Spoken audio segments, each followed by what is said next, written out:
Chapter 34, Nimoy in Nebraska. I'll see you in the rapture left finest Columbian on schedule, and soon we were rocketing away from the Iota Piscium system. I was sitting in my cabin studying the geography of sigmas 2, 3, and 4 in the Sigma Draconis system when there was a knock at the door. Come on in, it's unlocked.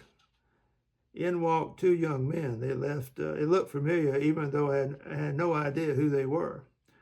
Mr. Nick Newcastle, the slightly older looking of the two asked. That's me, but please just call me Nick. May I inquire to whom I'm speaking? I'm Nimoy, and this is my brother Nebraska. You don't know us, but we know you. At least we know of you. You two do remind me of someone I used to know back on Earth, and your accents tell me you're from Earth. Am I right? You're right. It must be that TPE training kicking in. Both boys laughed. I laughed too. Are you two any kin to Elroy Shumptious? Nebraska replied, he was our great-great-grandfather. We shook hands, and I asked them to sit down. Conveniently enough, I had requested that two heavy-duty lawn chairs be folded and stored in the corner of the cabin. I reminisced. Elroy was a good boss and a good friend. How's Shumptious Dairy doing? I've got many fond memories of working there. Nimoy answered this time. I hate to tell you this, Nick, but it closed down 25 years ago. I was 5 then, and Nebraska was 3. The cows are leaving home, and they're not coming back. This cow catastrophe was getting more personal all the time. It was time to change the subject. What brings you boys to the dark depths of outer space? You're kind of far from home, aren't you?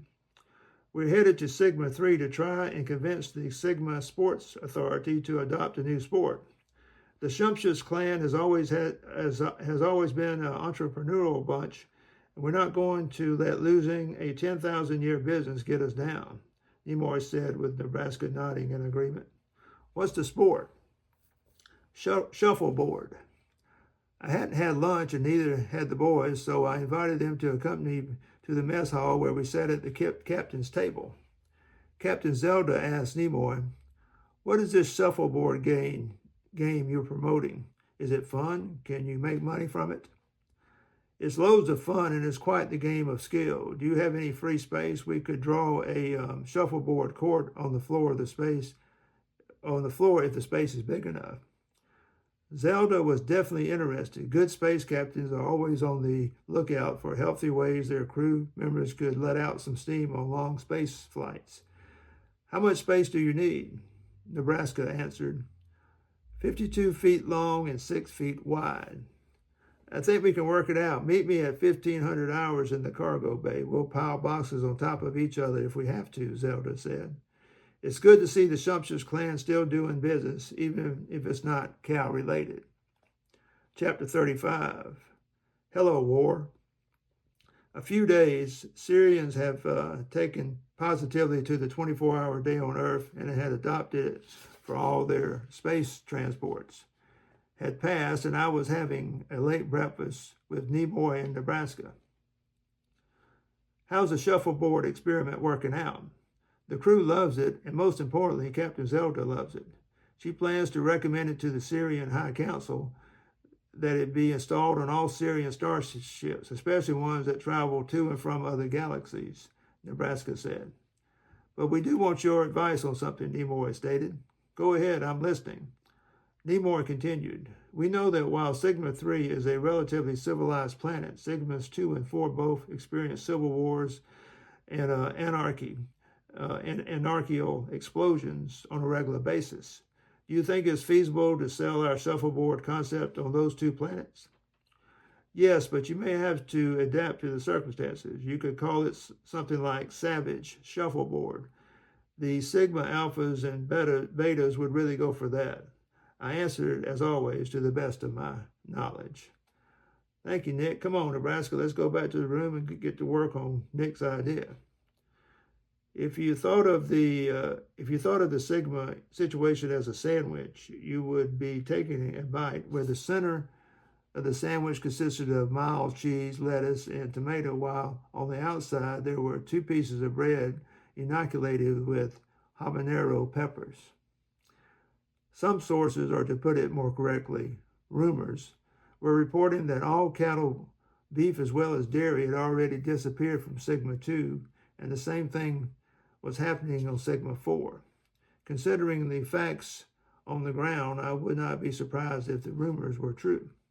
As one legendary Syrian high commander once said, cattle, not love, is the second casualty of war. Be that as it may, I would have to find out the truth of the matter myself, so going to Sigmas 2 and 4 was not an option. War or peace, adherence to my assignment could not be abrogated.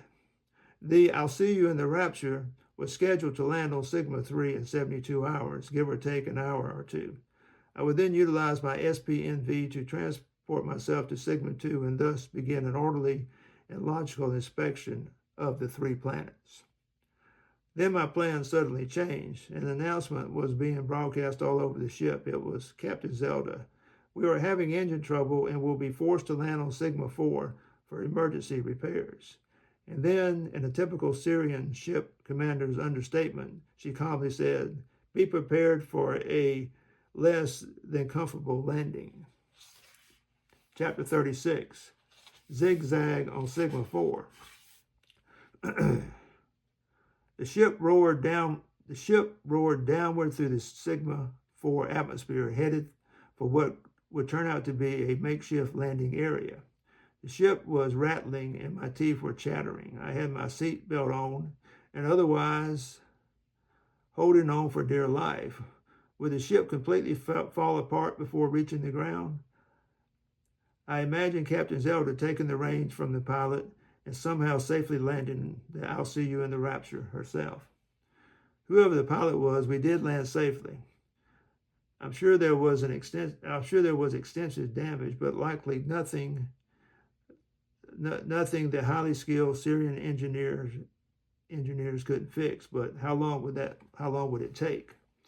Using the inter-room intercom, I checked on Nemor in Nebraska. They said they were no doubt shaken up, but otherwise doing fine. After things had settled down, it was obvious we weren't going anywhere anytime soon. I went to see the captain.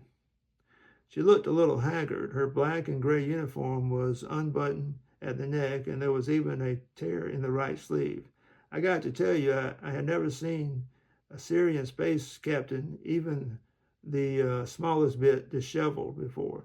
It took me a second to adjust my mental framework. Zelda was terse but polite. I'm a bit busy right now, Nick. Can it wait? I know you are, but I just wanted to tell you one thing and I'll get out of your hair. She understood the idiom. Over the millennia, Syrians and Centaurians, for that matter, had grown very familiar with Earth ways of talking. What's that? I've decided to start my inspection tour on Sigma 4. As soon as I pack, I'll be leaving the ship. Zelda responded, what about the Shumptious brothers? I'll strongly recommend they go on with you to Sigma 3 when your ship is repaired. I think they would find the business environment on Sigma 4 antithetical to their interest. The captain agreed, and I wished her the best in dealing with the ship's engine troubles. Nemor in Nebraska expressed an interest in going with me, but I told him that their first duty was restoring the Shumptious family fortune. We parted friends. I didn't mention it, but chances were we would never meet again. My plans had been altered, but my mission remained the same. But whereas on Finest Columbian, wild animals constituted the greatest danger, here on Sigma 4, I would have to be very wary of rebel soldiers with machine guns.